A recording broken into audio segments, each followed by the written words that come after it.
అందరికీ నమస్కారం. 23/2/2025 ఆదివారం 10 గంటలకు ఎస్వి మెడికల్ కళాశాల ఆడిటోరియంలో వేమన విజ్ఞాన కేంద్రము ప్రజారోగ్య వేదిక సంయుక్తంగా నిర్వహించిన ఆంధ్రప్రదేశ్లో ఆరోగ్య రంగము సామాజిక బాధ్యత అనే సదస్సుకు నేను హాజరవడం జరిగింది. డాక్టర్ టి భారతి గారు నాకు ఈ ఇన్ఫర్మేషన్ ఇచ్చినారు. అక్కడికి వెళ్ళినప్పుడు నేను కొన్ని రికార్డ్ చేస్తున్నాను. ఆ సామాజిక బాధ్యత అనే సదస్సులోని కొన్ని ముఖ్య భాగాలు ఇప్పుడు మీకు. ఇది మన అందరి బాధ్యత కూడా. ఎందుకంటే ఇతర విద్యార్థిగా ఒక ధ్యేయముగా, ఒక భగవంతుడికి చేసేటువంటి అర్పణగా చేసే ధ్యేయంతో చేయాలి. నేను అర్చనతరంలో నెల్లూరు నడిబొడ్డులో గాంధీ బొమ్మ దగ్గర ప్రతి వైద్యము రోగికి అందాలి, సకాలంలో అందాలి, సరైన సాంకేతిక విలువలతో అందాలి. వారికి కేవలము భౌతికమైన ఆరోగ్యమే కాకుండా మానసిక, భౌతిక, ఆధ్యాత్మికమైనటువంటి ఆరోగ్య స్థితి కలిగే విధంగా చేసే పరిస్థితి ఉండాలి. ఇది కేవలము ప్రభుత్వానికి ఇక్కడ వచ్చాము. ఒక వైద్యునిగా ఇన్ని రోజులు మెడికల్ కాలేజీలో పనిచేస్తూ ఏదైతే నేను గమనించానో అది మాత్రమే చెప్తాను.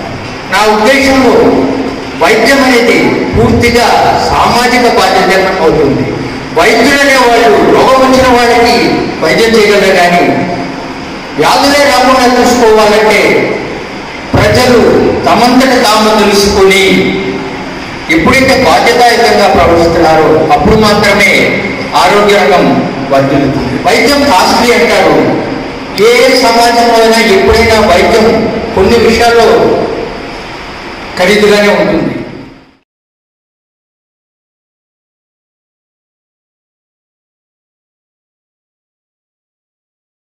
తీర్చుకునేవాడు చాలా మంది ఉన్నారు. ప్రెషర్స్ దానికి నేను అక్కర్లేదు, మీకు అవసరం లేదంటే కూడా వేరే వాళ్ళ చేత రికమెండేషన్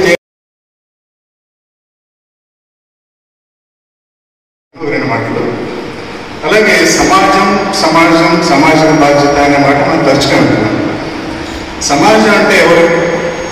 మనందరూ సమాజంగా మన జాతీయంగా ఏదైనా వైద్య రంగంలో సంస్కరణ కావాలన్నా, మార్పులు కావాలన్నా దేశ కంపెనీలో ముఖ్య భాగమై ఎన్నో మార్పులు. పొద్దున్న నుంచి మీరు చాలామంది పెద్దలందరూ కూడా మీ అందరికీ స్టూడెంట్స్కి ఎక్కువగా సజెషన్స్, అడ్వైస్ ఇవ్వటం కలిగింది.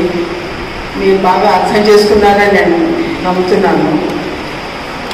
మరి ఫైనల్ ఇయర్ స్టూడెంట్స్ అవ్వచ్చు, మీ అందరూ కూడా ఈ ఆరోగ్య పాలసీలో కొంచెం ఇంట్రెస్ట్ చూపించి మేము ఏ మార్గం తీసుకుంటున్నాం, ఎలా మనం అభివృద్ధి చెందుతున్నాం, మనం ఏం చేస్తున్నాం, మన భవిష్యత్తు ఏంటని కొంచెం ఆలోచన చేయడానికి మీ పెద్ద రెస్పాన్సిబిలిటీ ఉంది.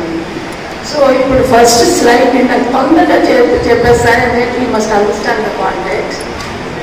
ఫస్ట్ స్లైడ్ ఏంటంటే నేషనల్ పాలసీ ఎలా, I don't think it's very clear. So మీకు చెప్పేస్తాను. ఫస్ట్ టైం మనం ఇండిపెండెన్స్ వచ్చినప్పుడు జోసెఫ్ మోరే అని ఆయన ఒక పెద్ద రిపోర్ట్ రాశారు.